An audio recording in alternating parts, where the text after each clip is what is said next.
Red blush is the most flattering for green eyes. Literally try to change my mind.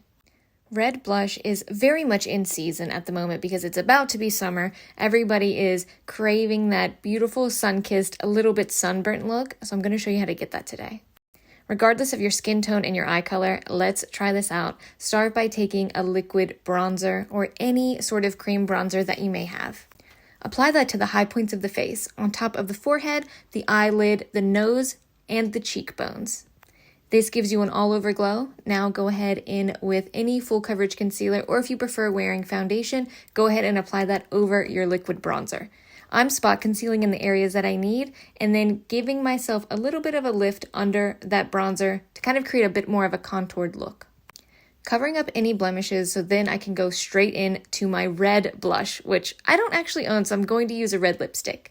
Starting off with a red lip balm from True Botanicals, I wanted to give my cheeks a flush and something that added some shine, something that looked really natural.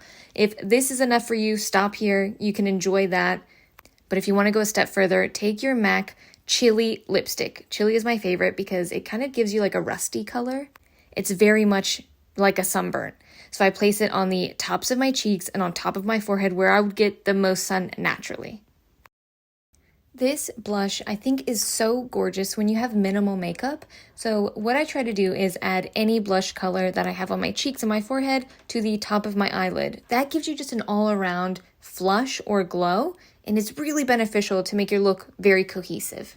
If you ever feel like it's too much, place a little bit of concealer on top, blend out with your finger, and there you go.